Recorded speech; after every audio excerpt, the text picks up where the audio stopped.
record. All right, our word today is verbal irony, and the definition is using words to convey an intended meaning that is opposite of the literal meaning. So in other words, usually we call this sarcasm, but not always. It can be like any time that you say something that you mean the exact opposite. So for example, there's a 6'5", 300-pound guy in prison and his nickname is Tiny. That would be an example of verbal irony because you're saying the opposite of what you actually intend there. But it could also be the kind of sarcasm where it's like, oh, I need another assignment, like I need a hole in the head, you know? So use a very old-fashioned way of saying it, but it's like, you don't actually need another assignment, you don't actually need a hole in the head, you're using the sarcasm to like say the opposite of that, right? So Frederick Douglass is so good at sarcasm. Go to page 33. So Well, I mean, think about it. So he's writing in this situation where like everyone just wants him to tell his short story and that's it. They're like, don't get into the philosophy, don't get into the critiques on religion. Like you've seen how much he does that. They're like, don't do that. Just tell us what you experienced. And we abolitionists, and for that they meant us white abolitionists, will take over and we will spread, you know, the arguments, but you just need to worry about facts. And he like absolutely does not do that. He talks so much about like which parts of society to critique and why to critique them.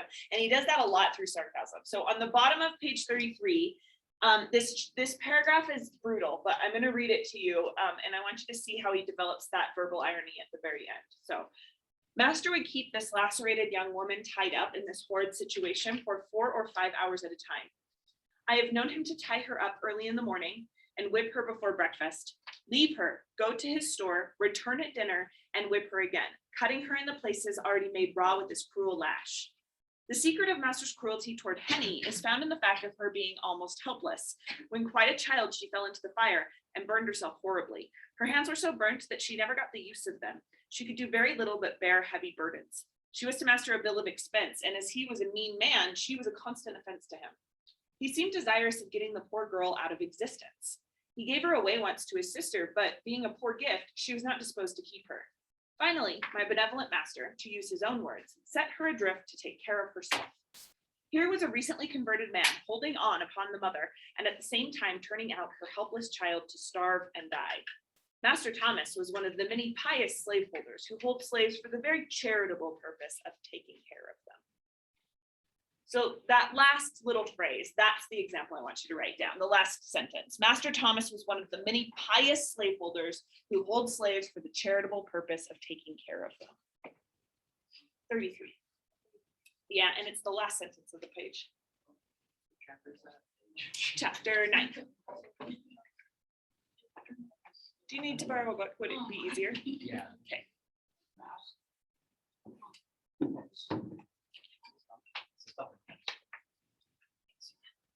So you're copying down that whole sentence. Master Thomas was one of the many pious slaveholders who hold slaves for a very charitable purpose of taking care of them.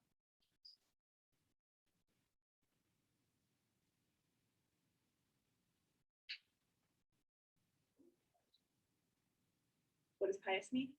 It means like adhering to religious rules. So if your religion has a rule, like publicly displaying that I follow that rule.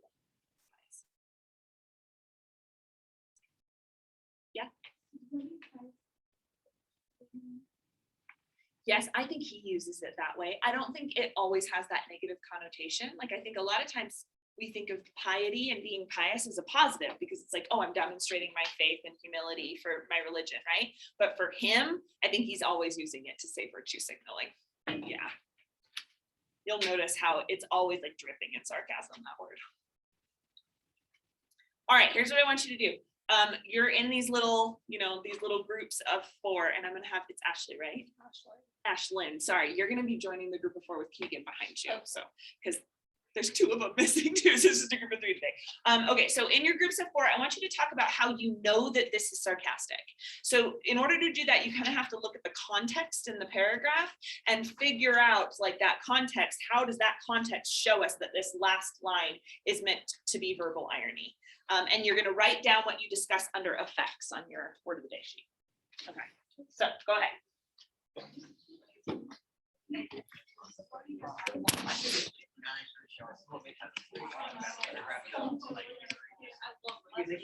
Treat them heroin, and then he's like, yeah.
Okay, let's meet together now. How did you know that last part is sarcastic? Yeah, Keegan. From like the ethos of the whole story, it like gives him a ton of credibility, like Yeah. as a slave, you know. And he writes this like entire like gruesome paragraph, and it completely counteracts all of what he said with one sentence. It definitely Yeah. shows sarcasm. Okay, good. So there's that like contradiction right there, and that juxtaposition between like what feels very sincere in the gruesome paragraph with the complete opposite in this one sentence, and that signals. Maggie. In it just says like hold slaves, and then it says charitable. Like those are like opposite. Like you're like Good. really like no, like that's I don't know. Like you just reading me like. Okay, so it's like just the use of the word slaves and the fact that they are being held in captivity, And then like they have the word charitable, like that Yeah. does not like show that they're actually like, oh yeah, I'm gonna help these people. It's like, oh no, I'm just taking them just good. as slaves, you know. Yeah, so within the very sentence, there's that contradiction too. Yeah. Using the word charitable again, he says charitable and then take care of them, but from the entire paragraph above, that is no Right. abuse of that. Terrible. How is that charity?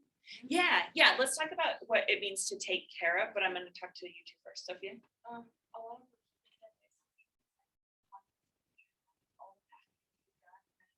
oh, what a great guy.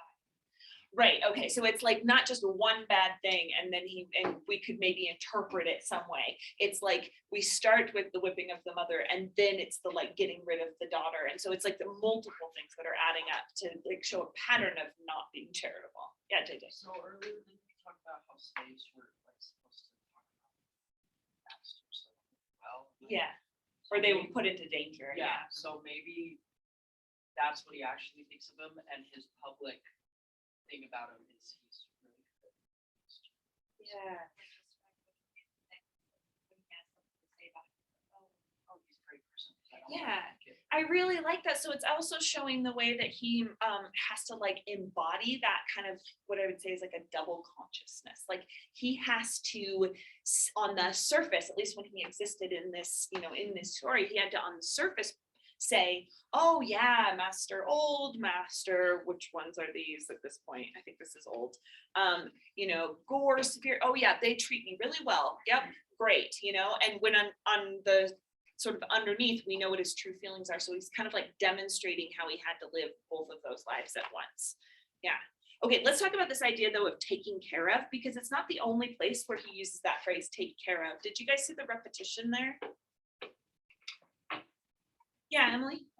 This is kind of Yeah. I feel like it kind of references that taking care of different, like again in the chapter where it says that, like, oh, he was a cruel slave owner and had a way of taking care of the slaves so that they were good, obedient slaves. Yeah. And so that can be referenced two ways. Like either A, he's like, yeah, he takes care of them, he loves them sarcastically, or B, a way like Yeah, good. Okay, so taking care of then has this double meaning. To take care of something, let's say it's like you're taking care of a child or you're taking care of a pet. What does that mean to take care of in that way? Loving, you love them, what else do you do for them? You're helping them grow, you're helping raise them maybe, yeah? I feel like in this day and age, like a slave master's mind, like I guess, how I think, like I feel like they kind of had that mindset of these slaves were their children. Yeah. And they need to obey my Yes. orders, and like with like pets, you need them to obey and like follow the rules and stuff. And I think slave masters took that thought and kind of took it to an extreme with slaves. Yes. Okay, so that is a very common form of rhetoric at the time. In the slaveholding South, a lot of the rhetoric centered around two things. Either this group of people is so much like lower than us on this social hierarchy that it's not worth thinking about them. We can do whatever we want to them. They're beasts, right?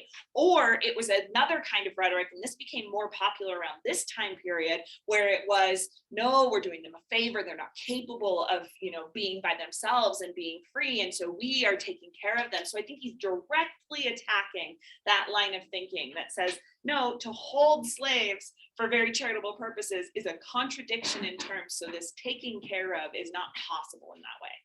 Matthew?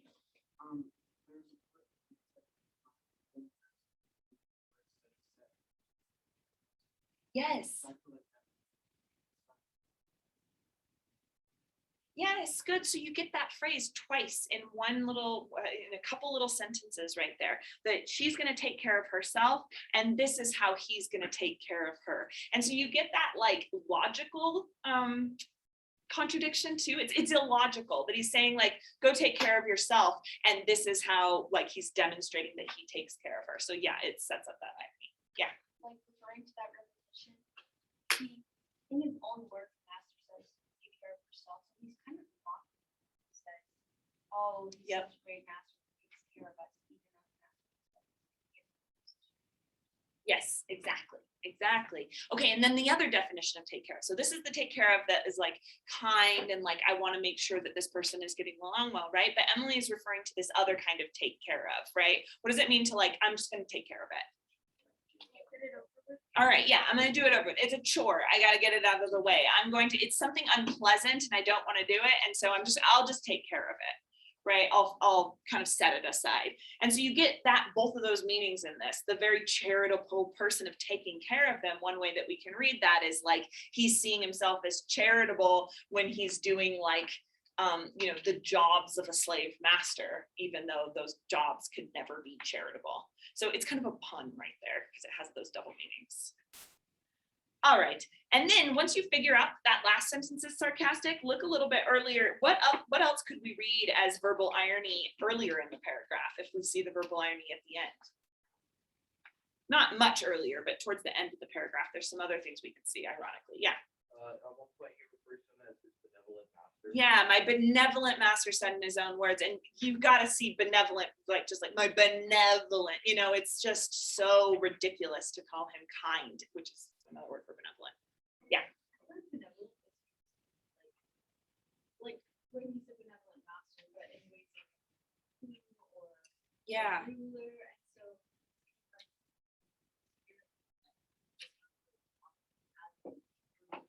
Yeah, totally. Whether he's benevolent or not, he's still tyrannical because he rules over a group of people. Yeah. And then there's one other place where he says, she being a poor gift was not supposed to keep her. So he's calling a human person a gift that he is giving to somebody, and not only just a gift, but a poor gift, devaluing her based on her, just her ability to work. And that becomes more sarcastic once we read that final line, and we can really see that. Okay, word of the day done. Word of the day always goes so long. I like word of the day. All right. So last time you did the says does how chart. I'm gonna pass them back to you, because I want to talk about a couple of them. I like this shirt.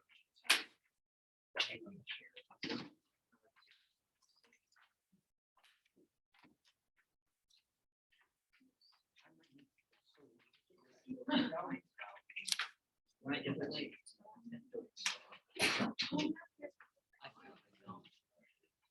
I'm still in my room. Well, hey, whoa, hang on, no, that's. No, mine. no, That's no. mine. Down with all that. Hold on, I mean, that's my. That's my handwriting right there. We're not touching mine. Okay, so I'm gonna give you, sorry. Xavier. All right, listen up.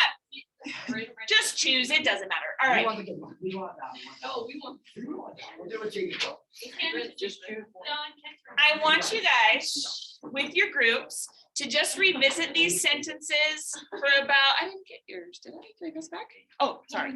Revisit these sentences for about 2 minutes. Remember what you had to say about them and decide which one of these you made your strongest points on and put a star next to it, because we're gonna talk about them. Okay, go for it. So again, you're gonna be in that group right there.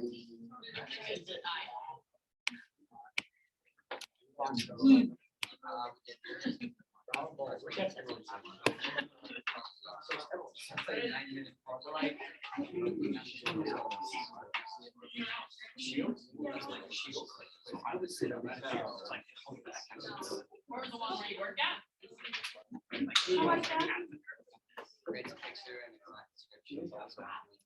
Captain America? Away. So like, is she accurate? She's like actually Captain America. Those, yeah. Well. Good. You were sure of it. Okay, you got your favorite one?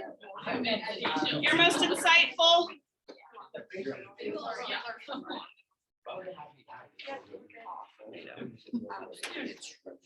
All right, I'm just gonna randomly call on a couple groups to talk about your most insightful points here.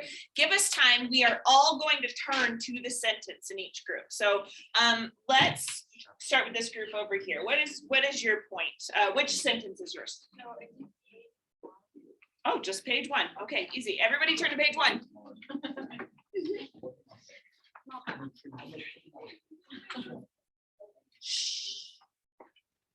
It's like, it's the second to last sentence. It says, is a common custom in the part of that way, the part children from the mother's out there. Okay, talk about that sentence and what's powerful about it while I'm copying it. So we said it does it, most of the readers identify and recognize it as a man.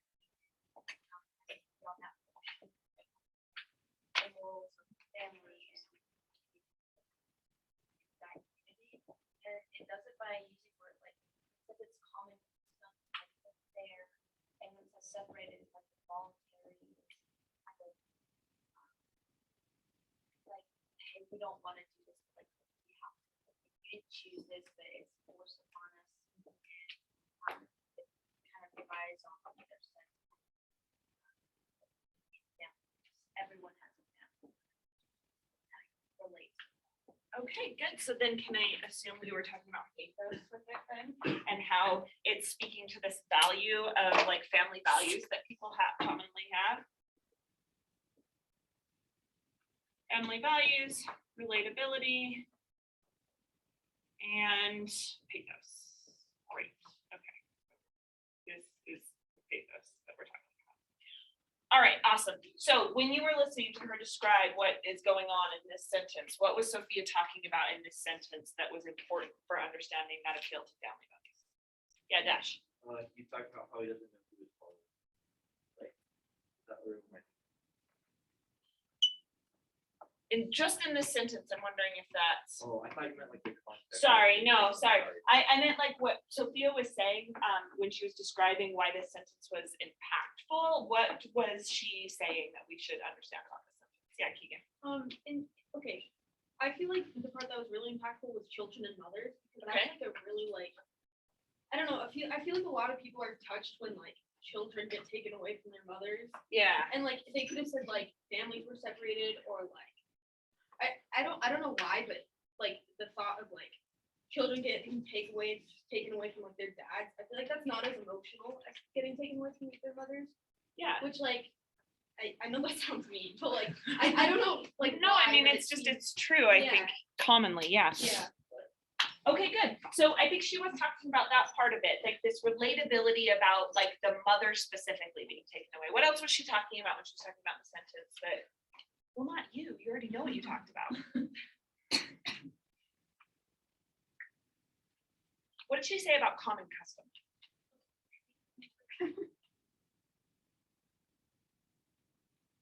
Let's think about it. What could we say about common custom? What did you say about common custom?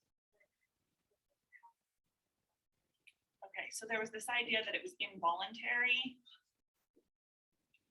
and unfair and forced. Okay. All right, cool. Tell me more about that term. Now the rest of the class, tell me more about the term common custom. Well, it kind of makes it seem like, or it explains that in this situation, it doesn't know it's family, but the majority of slaves and most slaves Yeah. don't know their family and their experience.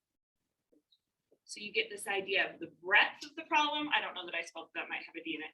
But you get an idea of the scope of the problem and the immensity of the problem because he uses that phrase common custom.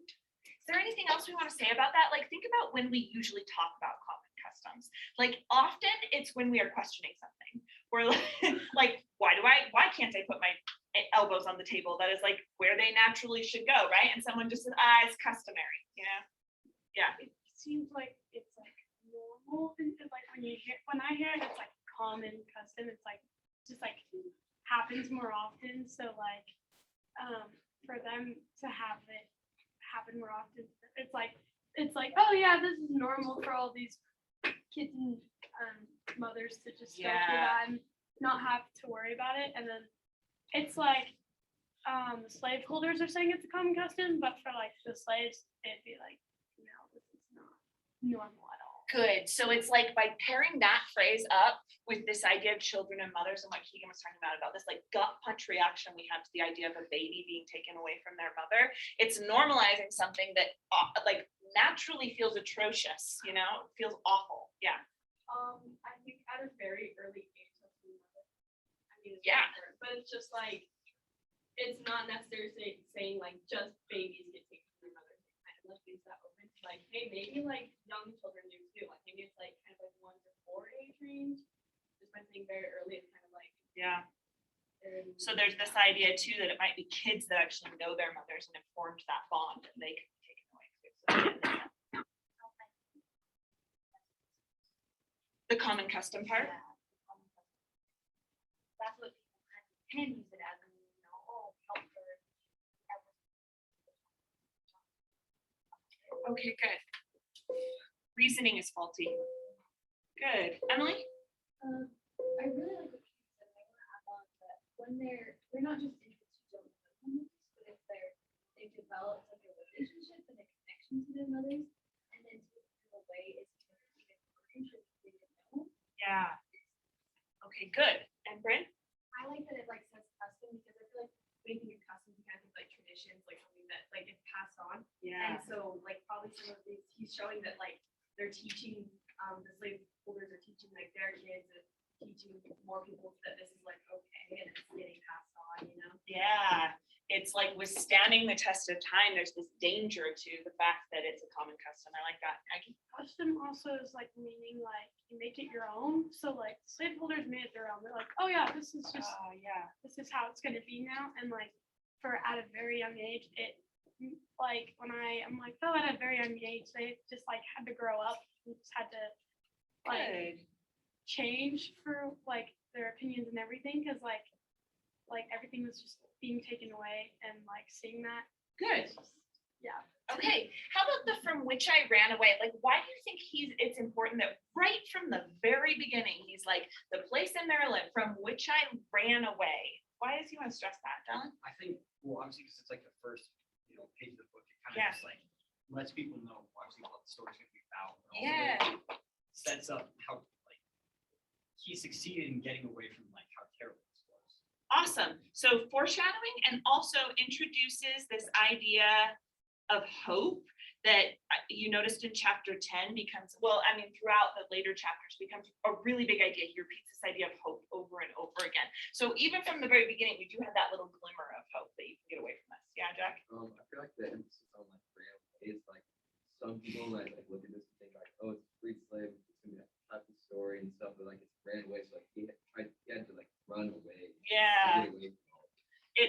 of like, I mean, it was hard. How do we like escape, like difficult? I totally see what you're saying here. It's not just escape, it's actually like physically run. It's this like action that shows the difficulty of it. Yeah, it sounds desperate. Yeah.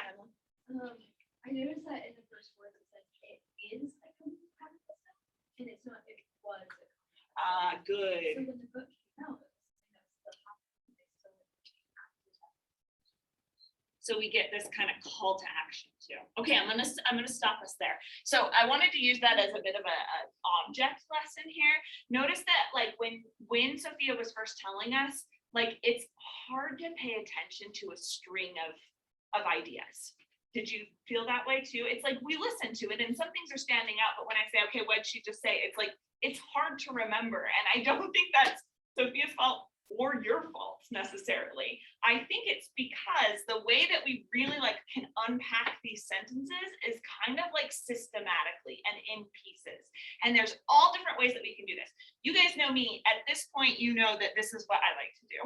I like to like annotate the sentence to death on the board, right? And show all the possibilities that we could say about the rhetoric here. We don't always do this when we get into literature and so on, but for this is how I do it. There are all sorts of other ways to teach it. You could have a kind of game. You could have people turn to each other and telling each other things. You can do a lot of question and answer, like I do. You could have a poster or a PowerPoint. Like there's all these different techniques to getting people to this point. Yeah. So this, just like I was on my phone checking the feed that I hadn't hit. I look up and I just see the entire board just like covered along both. And I think that like I don't think he's even doing it intentionally. I think Frederick Douglass throughout the book is like making an argument about the intelligence of slaves. Yes. Like he taught himself how to read to write. He can write in a way that for a simple sentence you can pull all of this out of here. Absolutely. And he just does this with his writing, even though like you would assume he'd have less experience than somebody who's like taught formally. But like throughout the book, he's like making this argument against like that slaves need to be taken care of, that they're less intelligent, like that they aren't able to be like, I guess, rehabilitated like citizens by just doing this basically, like kind of against that idea where like you should only talk about like your experience, not talk about philosophy or like the issues that you want to talk about. When you can do this and like explain it in a way that shows that like even somebody who's been in slavery has something to say, like to meaningfully contribute to it. Absolutely. I totally think that's true. And I think that's part of why he's always talking about how he learned to communicate too, through reading and writing, and how he did that despite all of the things against him, because he's talking about this like kind of natural ability that human beings have to engage with language He's like got like a this. motivation to communicate, right, that a lot of us just don't have. It's kind of like on some of your graded essays I would write, is there a way to show, not tell this? Yeah. And I think in the way that he's choosing things so deliberately, he's showing rather than telling. Although at some points he tells too. But yeah, that's a great comment. Yeah, Add man. on to that. So, Yeah. it just shows like how he's just gained his own like thought about it, his own perspective on it, like Yeah. just everything, and just like that's how he shows it. He shows it in writing, and like it's kind of cool because like it shows like everyone has their own way of arguing something and trying to get it out, and for him it's writing. And so Yeah. even though he learned writing and it was hard, and like he learned it in a harder way than we did, it shows like, oh, I could still put my point out even though I went through all this. I can Right. still show that I like survived this experience and like can improve from it and help others with it, you know? Yeah, so it's like the power of written language part of his argument is that written language is so powerful that it can convey the interiority of somebody for a whole, even against a group that is like completely segregated and discriminated against, you know? Yeah, I think you guys are absolutely right. Sometimes when we do this for like poetry or something, I'll get students that will say like, did he really intend to do all of this? Like, did he really intend these like subtle meanings? And I think with Frederick Douglass, the answer is almost always yes. I don't think that's true for everyone, and I think he does some things naturally in here that we as readers pick up on that maybe he just did automatically. But for Frederick Douglass, like, I think because part of his purpose is to prove to people that, like, hey, slaves are capable of like amazing thought, even though you might not think so, and even though you've kept them down. I think he's being very intentional. So the reason I want to do this is because you guys are going to, in your groups, prepare a lesson to teach us on one of your sentences. So you guys gotta choose a different one, sorry. But you could choose one of the ones that you have pointed out on your yellow sheet. You could choose, now that you know the assignment, you could choose a different section. It can be multiple sentences. It doesn't just have to be one sentence, but you should keep it kind of limited because, like we saw, he has, you know, a lot of interesting things to say. Your presentations are going to be between 10 and 15 minutes. And the goal here is not to come up and just tell us about the different things. It is to be the teacher for a minute, to actually be the teacher and like make people engaged in some way. So in other classes that I've done this with, some people did 4-corner debates about parts of the sentence. Other people divided it into groups, and then each presenter would go to the group and they would kind of tackle small parts of the sentence and then build it up. Somebody had like a visual lesson with a rubber band. It wasn't super effective, but I liked the idea, so that you could have like some kind of visual. One group played Simon Says, which actually kind of worked pretty well. So you kind of you're trying to think of these ways to engage your audience, which is your fellow students, and actually make them learn what is rhetorically effective about your sentence. And the reason this will be so useful to you is because eventually, in a couple weeks, you're going to have to write a paper about this book. And everything that we say in here is fair game. Like, you get to steal other people's ideas. We're not thinking of it that way. We're thinking of it as a learning community. But anything you say out loud, like someone could take that and use that in their paper, and that is great because we're just learning. You're not publishing these things. Maybe you will. So if you're being generous as teachers, you are teaching them about something that they could potentially write about in their paper, and that's going to make writing the paper so much easier. So far, are there any questions? Okay, you can't do sentences or sections that we've explicitly talked about. So you can't do any of the word of the day sentences, or this one, or some of these that we've talked about like thoroughly. But other than that, anything's up for grabs. I'm just gonna make sure that every group is doing a different one. So I'm gonna come around and visit, and if, huh? Start with this first. Okay, I'm gonna come around and visit and see which one you want to claim. And then if you can't claim that one, I'll let you know. Yeah. No, so you're gonna have the rest of class to prepare, about 45 minutes. Yeah, you're gonna have 45 minutes to prepare. Next class, I'll give you 10 minutes at the beginning of class to regroup, and then we'll start presenting next class. But because they're 15 minutes and we're doing a couple other things, it'll take 2 class periods. There was one other. Oh, if you need any handouts or you need anything from me, construction paper or art supplies or whatever, just let me know. Next class. Okay. Now, do you have any other questions? If you do, I'm coming around to the groups. Start discussing with your group how you're going to do this. Okay. You are not here today. I introduced this lesson planning, right? And when you get back, I'm going to integrate you back into your group. So if you're not here today, don't worry, you're not going to have to give the presentation on your own. But you still have to do the assignment because it was 45 minutes of our day.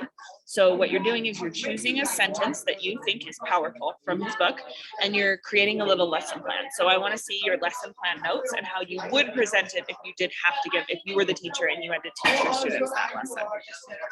And then just take pictures of that and upload it, and you'll get those participation points. And then we are done for the day.